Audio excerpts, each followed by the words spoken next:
Bem, vamos iniciar mais uma aula. Agora a gente vai ver quadriláteros notáveis.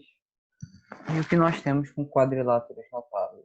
O livro nos diz o seguinte: são aqueles que possuem os lados opostos paralelos e congruentes. Nesses quadriláteros, o ponto de encontro das diagonais é chamado centro de simetria. Como a gente pode ver aqui, ó, o ponto é o centro da simetria. Então, ele tem uma propriedade que ele vai dividir meio que em duas partes aqui, as diagonais, em que esse lado aqui é igual a esse aqui é igual a esse, ok? Aí, olha, como exemplo nesse tipo de quadrilátero, destacamos o paralelogramo, que é praticamente um quadrilátero que, se a gente verificar aqui os lados dele, passando uma reta assim e outra reta assim, essas retas são paralelas, e se a gente passar uma reta dessa forma, e dessa forma também, essas outras duas retas que eu fiz também são paralelas. Por isso que o nome é paralelogramo. Ok? Então, basicamente é isso. Vamos ver o que a gente vê com base nisso. Ok? Basicamente, se a gente for verificar o que a gente tem aqui, a característica nesse paralelogramo é o seguinte. Eu já disse, né? Que essas duas partes são paralelas, a gente pode representar assim. Que o segmento AB, que é esse segmento aqui, vai ser paralelo a esse outro segmento, que é o segmento de baixo, o segmento CD. Outra coisa também que a gente pode ver é que o CA, ou AC, eu vou colocar aqui o tracinho, porque significa que isso é um segmento, só relembrando, isso vai ser paralelo ao segmento BD. Então, você tem essas duas coisas paralelas entre si, certo? Então, basicamente, essas, isso daqui a gente pode fazer. Outra coisa que a gente sabe é que esse H aqui, ó, que a gente está vendo desse lado de fora, vai ser a altura. Então, o H é a altura, ok? Então, nós temos H como altura. Outra coisa que a gente vai ter aqui, ó, esse DFzinho, no caso, é a parte que fica de fora. Por quê? Porque a altura de um paralelogramo ela é medida mais ou menos na parte de fora. Você poderia botar aqui dentro também, mas é mais fácil você fazer dessa forma, ok? A altura pode ser calculada assim, pode ser vista dessa forma. E o E, como eu já disse para você, é o ponto de simetria, ou o centro de simetria, tá?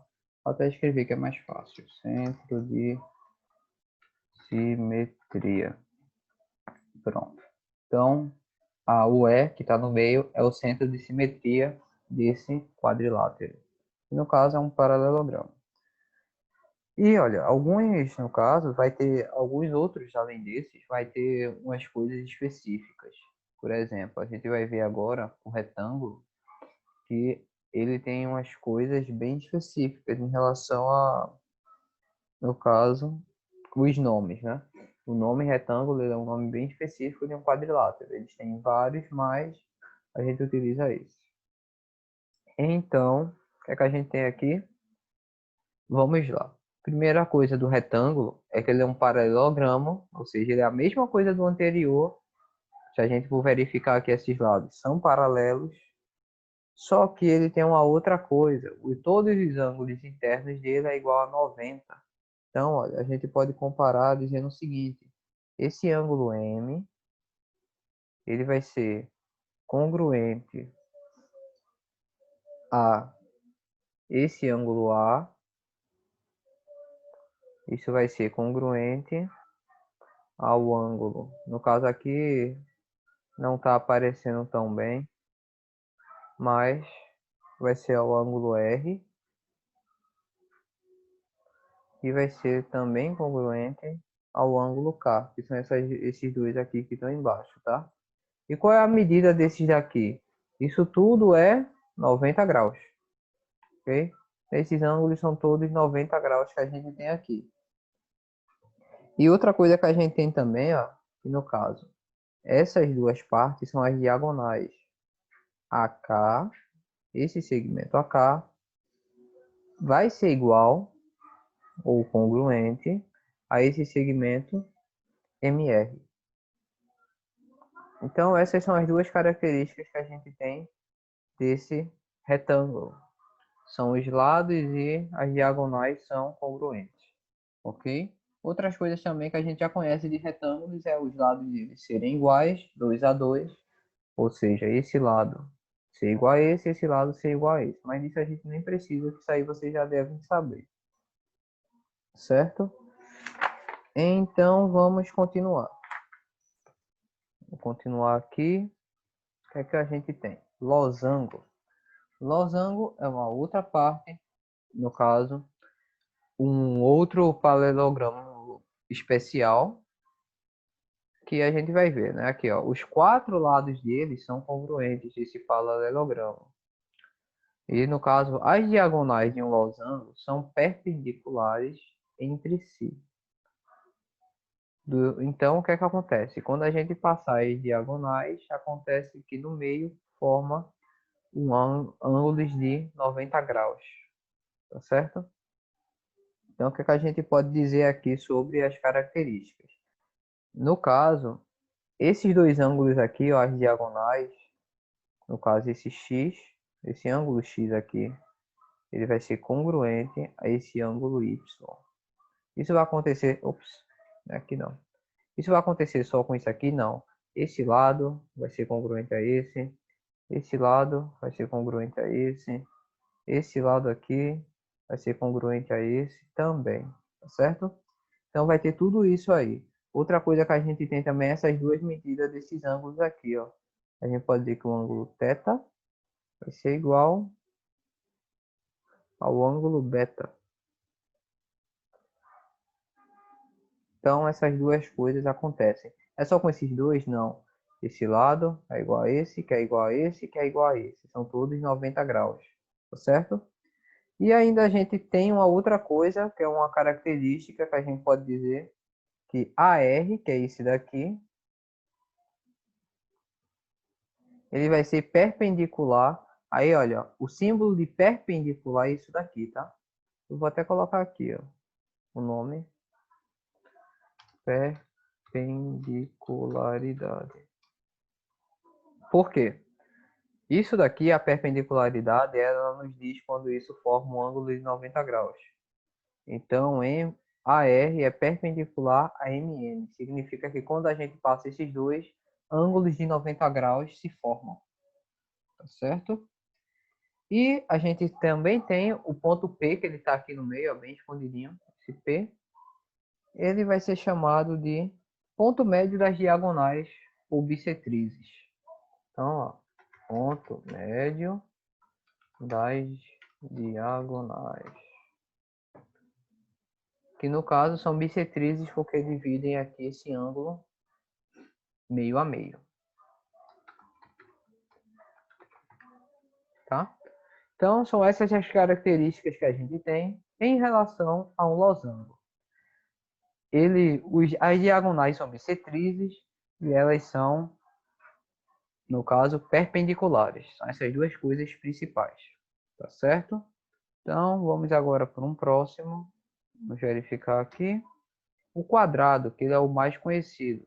E o quadrado ele vai ter todas as características dos outros dois. A gente viu um retângulo, a gente viu um losango. O quadrado tem tudo isso que a gente viu dos outros dois. Tá? Então, olha, a gente pode ver que a medida dos lados dele, ou seja, A vai ser igual a B e vai ser igual a C. Igual não, né? Congruente. Congruente e vai ser congruente a D. Então, os ângulos ao redor dele são congruentes. Outra coisa que a gente sabe, que as medidas de cada lado são iguais. Então, AC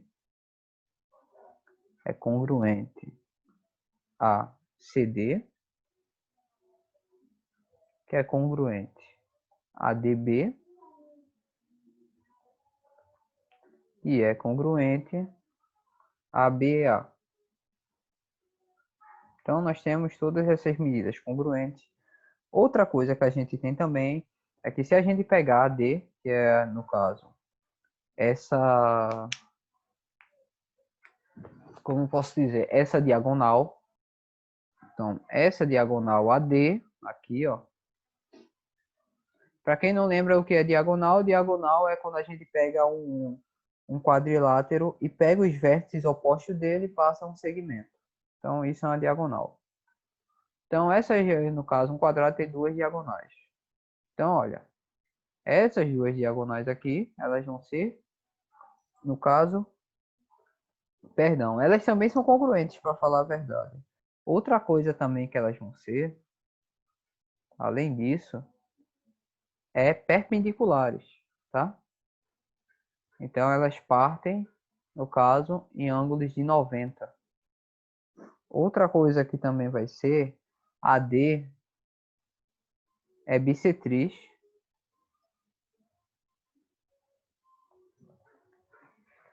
Aí a gente pode colocar que ela é bissetriz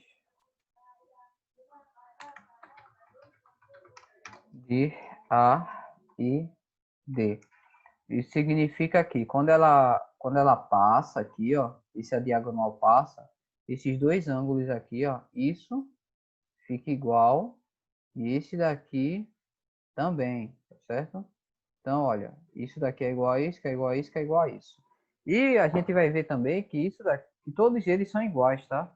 Quando ela passa dividindo, porque como a gente sabe que esses daqui são iguais, quando a gente divide ele pela metade, 90 fica 45. Porque são todos ângulos retos que tem aqui, ó. Então isso aqui tudo, ó, 90 graus, tá?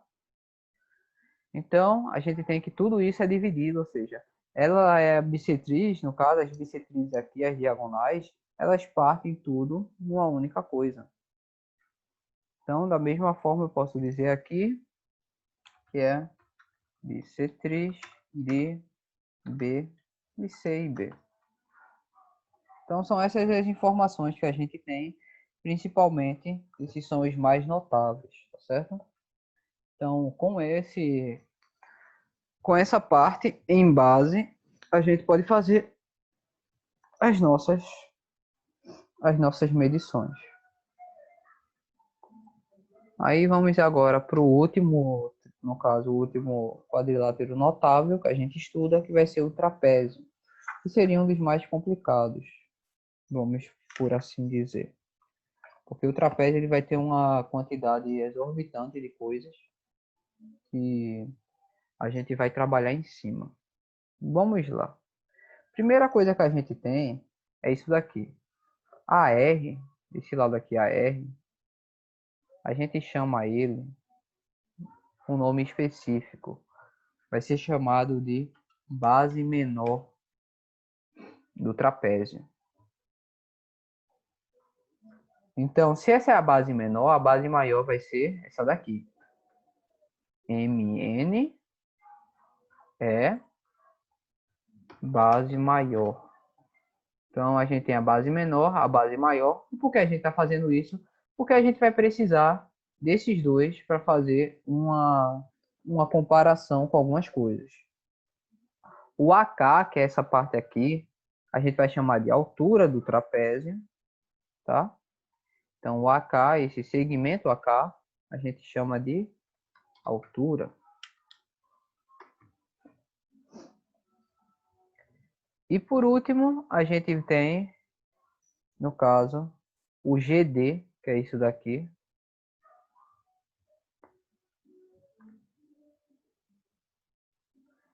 Ele tem um nome bem específico, que é a mediana de Euler do trapézio. Então, a mediana de Euler é nada mais nada menos que o quê? Que eu pegar a base maior, subtrair pela base menor e eu divido por 2. Então, é isso. Eu pego aqui a base maior, a base menor, divido por 2 e consigo isso daqui, que é exatamente a mediana, que é a característica de ser a mediana. Por quê? Porque naturalmente a mediana fica entre os pontos médios aqui, Se eu pegasse os pontos médios desses dois lados do trapézio aqui e fizesse, no caso, um segmento, a mediana ia estar justamente no meio entre as diagonais. Então, é uma característica importante, tá certo? E no caso aqui, ó, o trapézio é o único que não tem os lados paralelos. Se você for verificar e passar uma reta aqui, se você for passar uma outra reta aqui, vocês vão ver que eles vão se encostar. Então, nesse caso, um trapézio ele não é um paralelogramo, certo? Então, vamos para agora para o teorema da base média. Inclusive, é um teorema importante do trapézio. Aí, o que é que a gente tem com esse teorema da base média? No caso, o segmento que une os pontos médios, que é esse segmento aqui, dos lados não paralelos no trapézio, é paralelo também às bases desse trapézio. Então, basicamente, isso daqui, no caso, as bases do trapézio, elas são paralelas. A gente pode até testar aqui, ó. Se eu pegar uma reta, e se eu pegar uma outra reta, elas nunca vão se encostar. E se você fizer, por exemplo, pegar, no caso, a medida, no caso, a média entre A e M, vai dar um J. E esse R e M vai dar um L. Quando você passar aqui o segmento ou passar a reta, também vai ser paralela, tá? Outra coisa, ó, se você pegasse, por exemplo, esse lado aqui e fizesse a média, aqui e aqui, a gente ia conseguir outra coisa paralelas. E assim em diante, tá? Até a gente conseguir quantas paralelas a gente quiser.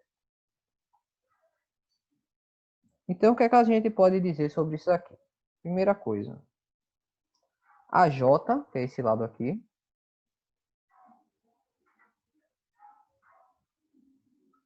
ele vai ser congruente a JM, obviamente, porque isso aqui é a média, né? RL vai ser congruente a LN. Outra coisa que a gente pode ver é JL sendo congruente a L. No caso, perdão, JL vai ser paralelo. JL, essa parte é paralelo a MN. E JL também é paralelo a R, tá?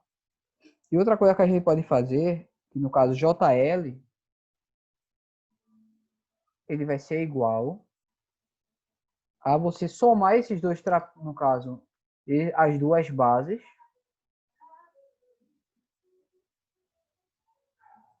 e dividir por 2. Eu vou dividir esse vídeo em duas partes. Na próxima parte a gente vai ver as classificações dos trapézios e vai ver o passo a passo para finalizar a aula.